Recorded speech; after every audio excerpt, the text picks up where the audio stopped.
Bonjour, bonsoir les amis, j'espère que vous êtes en forme, que vous avez la pêche, que vous êtes chaud pour cette vidéo. Si vous êtes chaud, des gros likes, la vidéo n'a pas démarré mais c'est pas grave, des gros likes, des gros commentaires et voilà, j'espère que vous allez kiffer. On va parler aujourd'hui de la Chine. Est-ce que l'Empire américain a déjà perdu contre la Chine? Vous verrez, c'est une vidéo très poussée, hein. J'ai beaucoup travaillé le sujet. Je pense que ça va vous intéresser. Je vais également parler des matières premières, de est-ce que finalement nous sommes en train de démarrer un super cycle. Alors, je vais aborder ce thème, je ne vais pas le développer, mais je vais l'aborder dans cette vidéo parce que, bien évidemment, c'est très lié à la Chine. Vous allez comprendre pourquoi. Donc, ici, on a les États-Unis versus la Chine. C'est un article du Financial Times.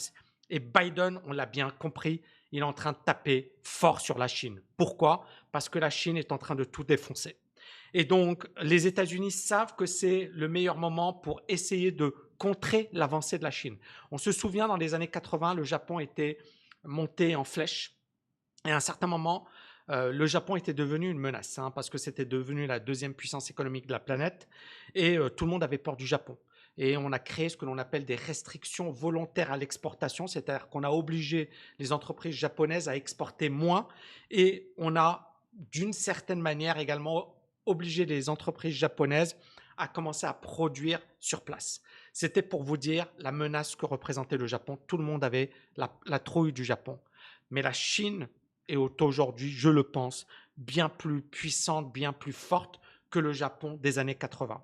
Et la Chine représente une réelle menace, entre guillemets, pour les puissances actuelles, notamment les États-Unis. Donc, l'une des, l'une des priorités de Biden va être justement être de contrer l'avancée de la Chine. Est-ce qu'il va y arriver? Est-ce qu'il va réussir?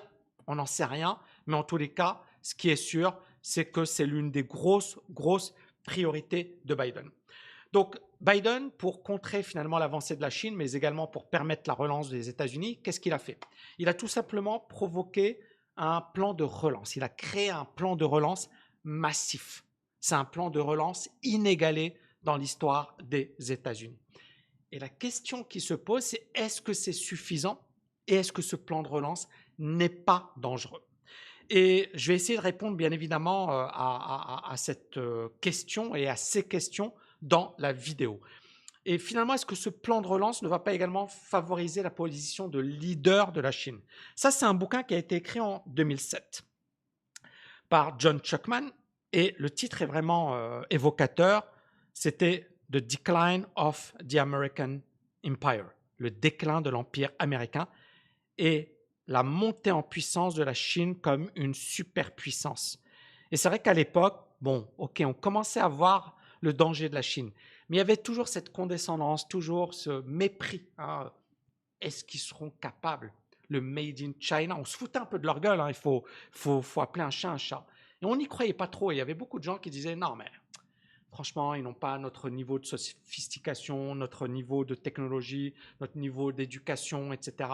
Et la Chine a prouvé que tout ça, c'était du bullshit et que la Chine est vraiment montée en gamme sur tous les plans, technologiques, éducation, etc. Sur tous les plans, la Chine est en train de monter en puissance. On a également, j'aime beaucoup cette préface, Great powers come and go, hein, c'est-à-dire les grandes puissances, elles restent un certain temps, puis elles disparaissent. Et c'est une réalité. Rappelez-vous, Rome, les Perses, les Grecs, les Arabes, comment dirais-je, les Britanniques, les Français, voilà, l'Andalousie, etc. Bref, à chaque fois, on a eu des grands empires qui ont duré pendant quelques siècles, parfois moins, et qui ensuite ont disparu de la circulation. Et donc, c'est une réalité. Les grandes puissances apparaissent et disparaissent. Et même les États-Unis ne vont pas rester tout le temps au pouvoir. Dans une autre vidéo, je vous avais dit que la Chine sera le continent le plus peuplé de la planète avec 40% de la population mondiale. Vous imaginez?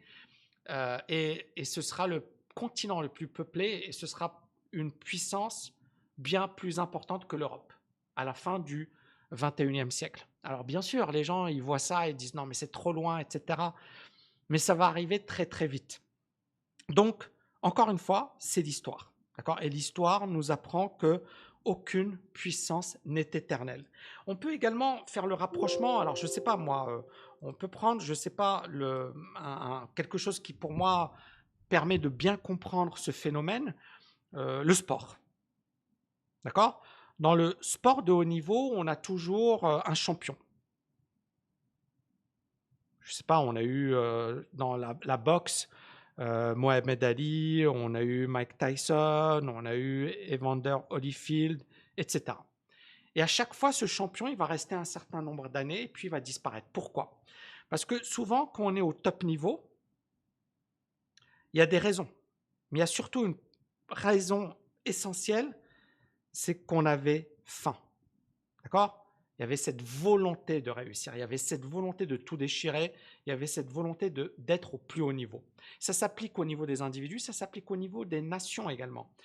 Il faut avoir cette envie de réussir.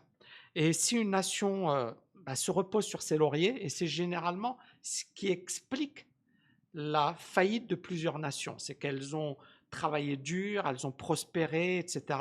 Et puis à un certain moment, arrive le temps du déclin. Et c'est le cas pour beaucoup de puissances. Et la Chine l'a compris, a compris que c'était son heure. Et on retrouve le même phénomène dans le sport de haut niveau.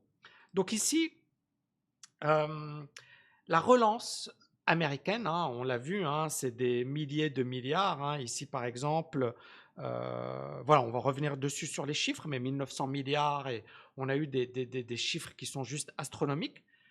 Mais qu'a provoqué la relance? La relance, encore une fois, c'est quoi? C'est on augmente effectivement les dépenses publiques, on augmente la demande, on augmente les salaires. Hein. Vous savez que les États-Unis ont augmenté et ont rémunéré les gens qui ne travaillaient pas, etc. Bref, on augmente la demande de manière à augmenter, d'accord, l'offre, mais également la croissance. Le but de la demande, c'est d'augmenter, bien évidemment, de contribuer à une augmentation de la croissance.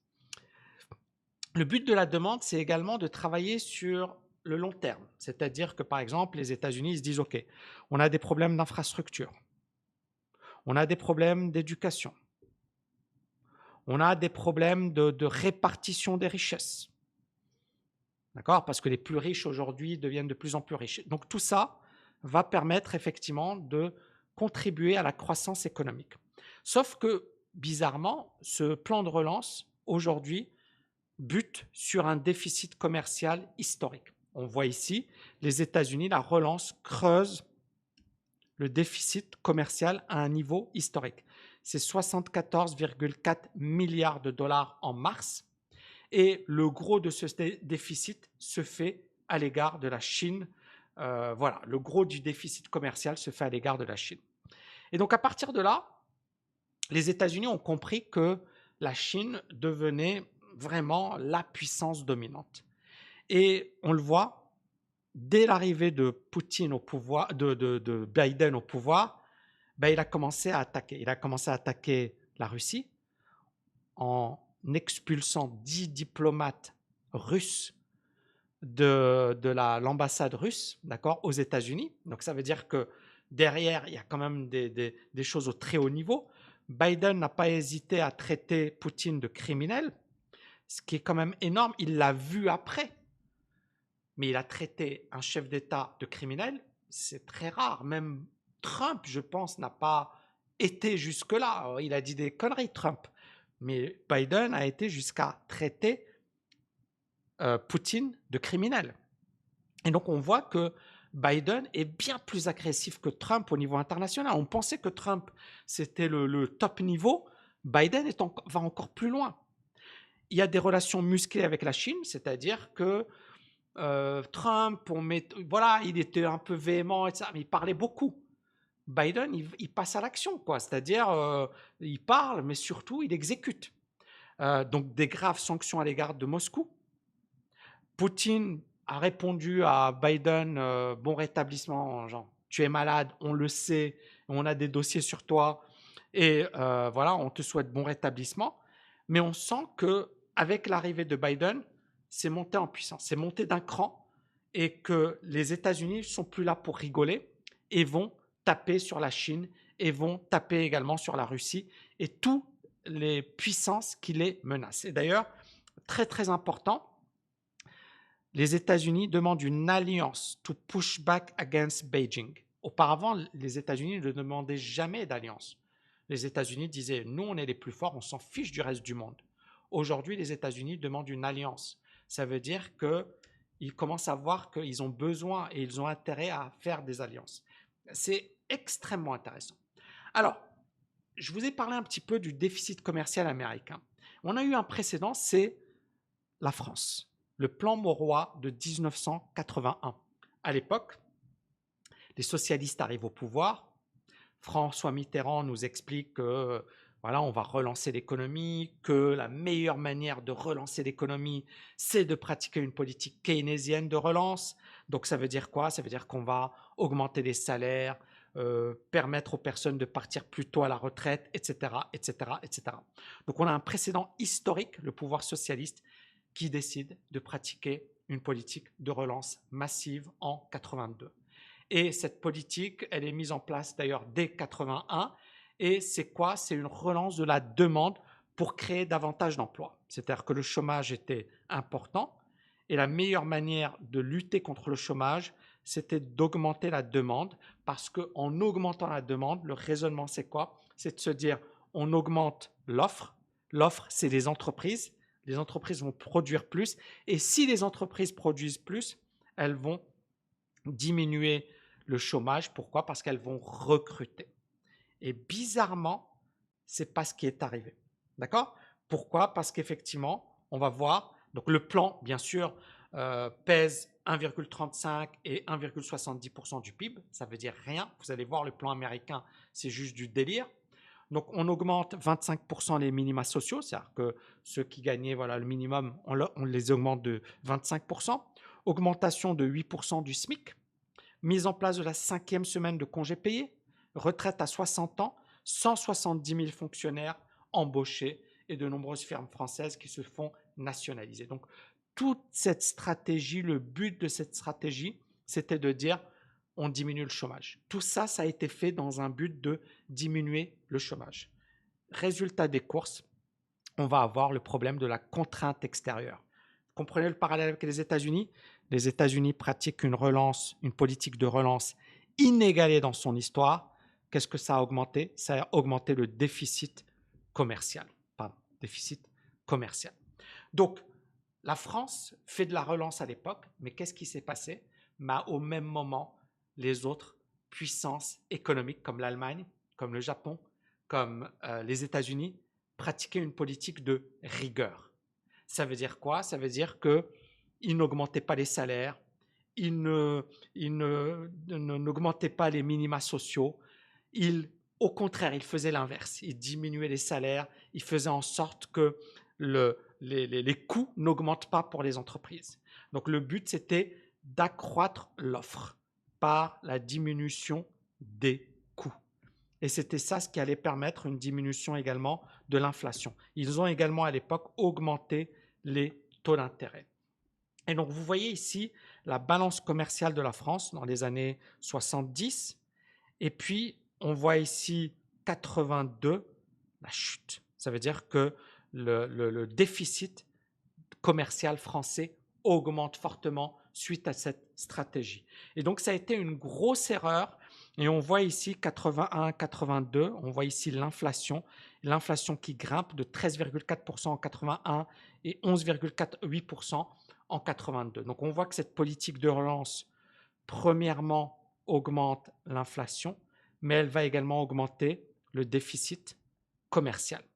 Le déficit public qui augmente à 140 milliards de francs en 82 et la balance commerciale fortement déficitaire de 55 milliards en 81 et 102 milliards en 82. Cette politique fut un échec. Pourquoi? Parce que le gros des consommateurs français, et j'avais un prof d'ailleurs,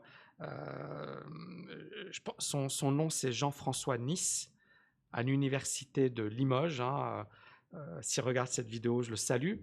Et lui, à l'époque, voilà, j'avais adoré son raisonnement, c'était de dire, en fait, on a augmenté la rémunération et on a augmenté la demande des Français. On pensait qu'ils allaient acheter français. Or, beaucoup ont commencé à acheter allemand. Ils ont commencé à acheter étranger.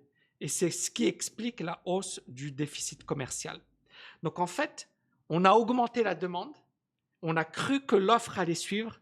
Et ce n'est pas ce qui est arrivé. C'est les importations qui ont augmenté fortement. Et donc, qu'est-ce qui s'est passé? Cette politique économique n'a pas permis de diminuer le chômage. Elle a stimulé les exportations de l'Allemagne et du Japon. Et donc, les importations explosent et le franc s'effondre parce qu'il n'y avait pas encore l'euro à l'époque et tout le monde quitte, donc les capitaux quittent la France parce que l'économie n'est pas au beau fixe. Et donc, vous voyez un peu le parallèle avec le plan de 2000 milliards de Biden. Ce plan, il est juste énorme. Il va représenter 27% du PIB américain.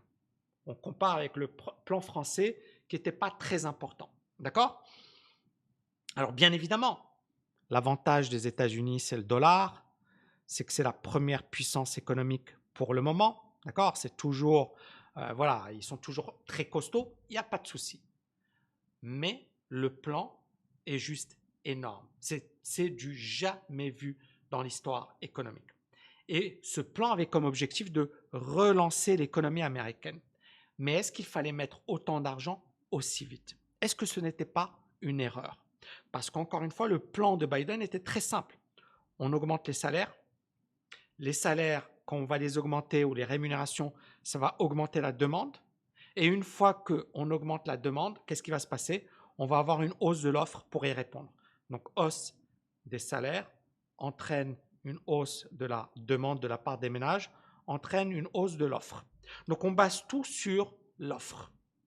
Mais si l'offre n'augmente pas, et si l'offre ne suit pas, et c'est ce qui s'est passé aux États-Unis, l'offre ne suit pas, et c'est pour ça qu'on a eu une hausse du déficit commercial record. C'est-à-dire que les Américains, ils ont acheté chinois, ils ont acheté à l'étranger.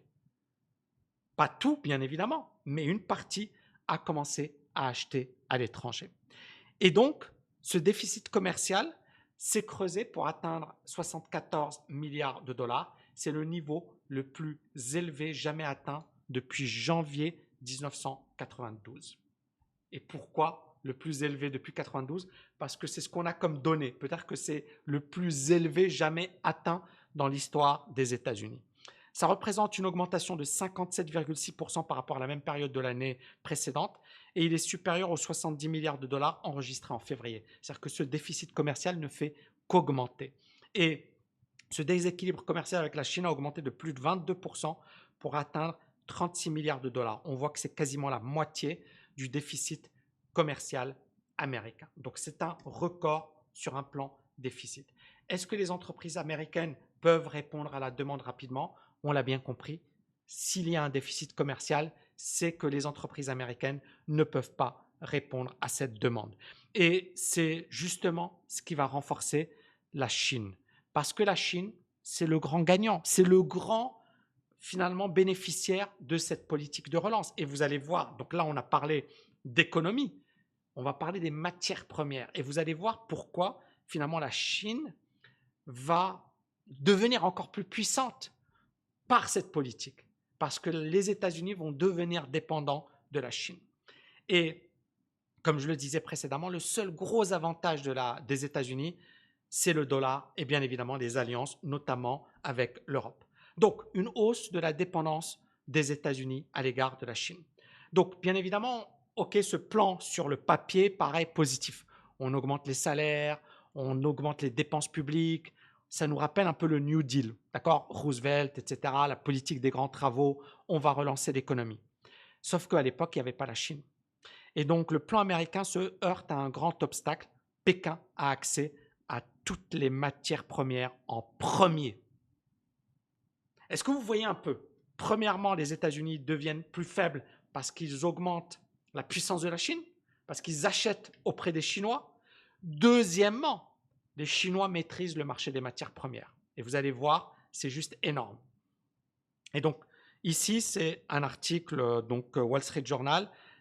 Les États-Unis ont encore besoin d'acier, de ciment, de tarmacadam, etc., pour les routes, les autoroutes, etc., etc. Et là, il y a clairement un retard des États-Unis parce qu'ils n'ont pas prévu tout ça. Ici, on a pris l'indice Bloomberg. Cet indice Bloomberg, c'est IPAT. D'accord? Et IPAT, c'est un indice qui regroupe les principales matières premières. Vous voyez ici l'énergie, les grains, les métaux précieux, les métaux industriels, voilà, le soft, la viande et compagnie. Les produits agricoles. Et vous avez le cuivre qui pulvérise l'indice des matières premières. Donc ça, c'est l'indice des matières premières, IPAT. D'accord? Ça s'appelle DJP. Donc c'est ça. Et vous avez le cuivre. Et vous voyez le cuivre qui explose à la hausse. Alors vous allez me dire, ok, c'est super, mais à quoi ça sert le cuivre et pourquoi tu nous parles du cuivre? Ok. Donc comme je l'ai dit précédemment, l'Amérique a besoin d'acier, de ciment pour les routes, etc. Et le cuivre entre dans la fabrication des véhicules électriques que le président Biden a dit qu'il achèterait pour la flotte du gouvernement, dans les stations de recharge pour les alimenter, dans les câbles qui relient les nouvelles éoliennes, les parcs solaires au réseau, et Washington, sur le cuivre, a un temps de retard sur Pékin. C'est-à-dire que les États-Unis ont besoin de cuivre, et ça permet de comprendre pourquoi le cuivre a fortement monté. Les États-Unis ont besoin de cuivre, mais la Chine est déjà bien positionnée et a pris des positions de choix sur les matières premières. Donc on a eu une stratégie agressive de la Chine sur les matières premières. Il faut savoir que la Chine a été le premier pays touché par le coronavirus. 2019-2020, ils ont été les premiers touchés. Mais ils ont été également les premiers à s'en remettre rapidement. C'est-à-dire que la Chine a vu la crise et a trouvé des solutions rapidement. Et durant le confinement, vous savez, il y a eu une chute du prix des matières premières. Et la Chine, ça a été l'un des plus gros acheteurs qui a profité de la chute du prix des matières premières pour en acheter massivement. Ils ont acheté tout ce qu'il y avait parce qu'ils ont compris que c'était stratégique et que pour véritablement gagner la guerre économique, il fallait gagner la guerre sur les matières premières. Et donc, les fabricants chinois, les négociants chinois, le gouvernement chinois ont acheté massivement sur les marchés mondiaux de matières premières. Et encore une fois, ils ont compris que c'était une opportunité unique pour se constituer ce que l'on appelle des réserves stratégiques nécessaires à leur projet. Et vous voyez le coup de maître de la Chine. Premièrement, les États-Unis mettent un plan de relance massif. Les Chinois ils leur disent merci, achetez chez nous. Deuxièmement, les États-Unis disent on va faire des infrastructures, etc. Oui, sauf qu'ils ont besoin des matières premières, les Américains. Et les matières premières, elles sont en Chine. Là, des achats massifs et stratégiques de la part de la Chine. L'année dernière, la Chine a importé 6,7 millions de tonnes de cuivre brut, soit un tiers de plus que l'année précédente, et 1,4 million de tonnes de plus que le précédent record annuel. Mais il faut savoir une chose, c'est que rien que cette hausse sur une année pour la Chine représente la consommation annuelle totale de cuivre des États-Unis. Rien que la hausse de consommation ou d'achat de cuivre pour la Chine représente la consommation annuelle totale de cuivre des États-Unis. Et certains experts affirment que le puissant et secret State Reserve Bureau de la Chine a acheté entre 300 000 et 500 000 tonnes de cuivre pendant la chute des prix. En fait, la Chine a véritablement joué le rôle d'un super trader sur les matières premières. J'avais fait une autre vidéo dessus. Voilà. Et là, on parle de super cycle des matières premières. Vous commencez à comprendre pourquoi. Parce que la politique de relance des États-Unis va avoir un impact sur le prix des matières premières. Ça va booster le prix des matières premières à la hausse. Et une période où les prix sont supérieurs à la tendance en raison d'un changement structurel, c'est ce que l'on appelle un super cycle. C'est-à-dire une période où la demande est tellement importante que les prix vont continuer d'augmenter, d'augmenter, d'augmenter, d'augmenter. Et donc, c'est comparable au boom chinois des années 2000. On parle de, à l'époque également, je ne sais pas si vous vous en souvenez ou si vous regardez les graphes, les prix du pétrole avaient également flambé, le prix des matières premières avait flambé durant les années 2000 parce qu'on avait effectivement ces achats massifs de la part de la Chine. La Chine aujourd'hui est devenue le plus grand trader au monde. Euh, Depuis 2 décennies, d'ailleurs, l'État chinois investit des sommes considérables dans les infrastructures, les routes, les autoroutes, etc., à tel point que le pays, la Chine, représente la moitié de la demande mondiale de nombreux métaux. Vous imaginez, la moitié de la demande mondiale se fait par la Chine. Ça permet également à la Chine de développer un savoir-faire. C'est-à-dire qu'aujourd'hui, ils maîtrisent le marché des matières premières. Parce qu'en 2 décennies, ils ont compris comment les prix fluctuaient, à quel moment il faut acheter, quand il faut acheter, comment... voilà, la Chine est un énorme joueur d'échecs. Et là, c'est une grande civilisation. Et donc, ils savent très bien qu'ils n'ont pas les mêmes armes que les États-Unis, d'accord? La Chine n'est pas... C'est une puissance militaire, mais ce n'est pas les États-Unis. Mais la Chine fait une alliance avec la Russie. Et vous comprenez pourquoi finalement les États-Unis sentent qu'il y a une menace. Chine sont super potes avec la Russie. La Chine parle avec l'Iran et dit voilà, nous on fait du business avec l'Iran, on s'en fiche. On veut gagner du pognon et on veut... La Chine est en Afrique. Là, c'est un article qui est écrit par The African Report. Et la Chine a construit énormément, voilà, 10 000 km of Chinese-built roads and 6,000 km of Chinese-built trade across Africa. La Chine a construit des infrastructures énormes en Afrique.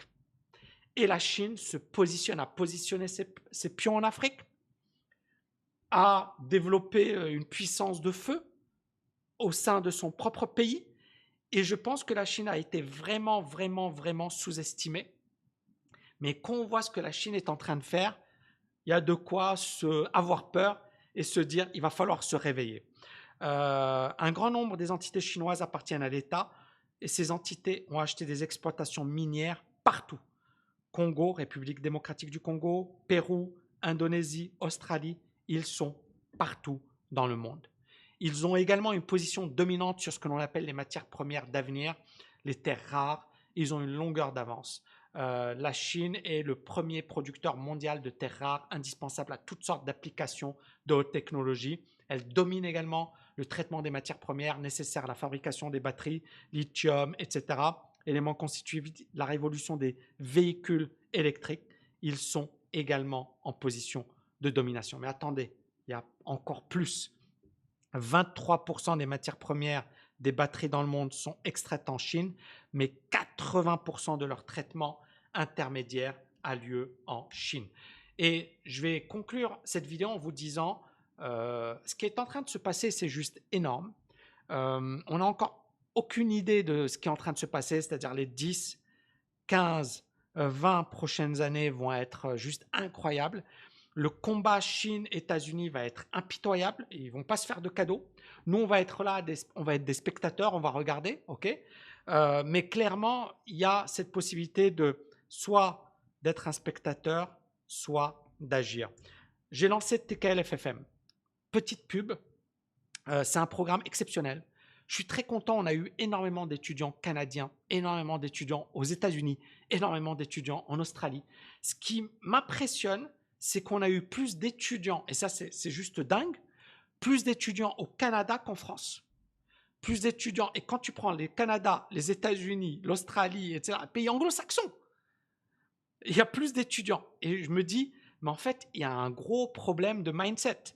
Et donc, moi, je pense qu'aujourd'hui, j'ai voulu vraiment, par le biais de Financial Freedom Mastery, démocratiser la liberté financière. Je pense que c'est un programme juste énorme qui comprend toutes les dimensions de la liberté financière. Et je pense que le monde francophone a besoin de se réveiller, quoi. A besoin de comprendre qu'aujourd'hui, on ne sait pas de quoi demain sera fait. Moi, je ne sais pas comment ça va se passer, ce qui va se passer. Je suis en train de lire un bouquin qui est juste énorme, ce bouquin. Ce bouquin, il est juste énorme. The Future is Faster Than You Think. Les auteurs Peter Diamandis and Steven Kotler. Il est énorme, ce bouquin. Il est énorme. Pour ceux qui ne l'ont pas, il faut le lire. Ce bouquin, il dit, genre, à un certain moment, la pub va être caduque. Les magasins, il n'y aura plus de magasins. Parce que tu auras des applications auxquelles tu vas dire, ouais, aujourd'hui, qu'est-ce que je vais porter? Ou qu'est-ce que je dois acheter? Qu'est-ce qui me convient le mieux? Et l'application, automatiquement, elle va chercher le meilleur rapport qualité-prix, ton style, ta taille, ta corpulence, tout. Elle va dire, voilà ce que tu dois acheter. Est-ce que vous imaginez le monde dans lequel on va vivre? C'est un monde où tu n'auras même plus besoin d'avoir des vendeurs dans des magasins. Tu vas demander à ton téléphone portable, OK, aujourd'hui, qu'est-ce que je dois porter? Aujourd'hui, qu'est-ce que je dois manger? Et l'application, elle va tout faire pour toi. Et on va rentrer dans ce monde. Et ça va être un monde où il va y avoir une minorité qui vont rafler la mise et une majorité qui va se faire massacrer. Et ce bouquin, encore une fois, il est là. The future is faster than you think. Le futur va arriver encore plus vite que tu ne le penses. Ça va arriver très très vite. Et donc là, le conflit Chine-États-Unis, c'est du pipeau. Il va y avoir d'autres choses.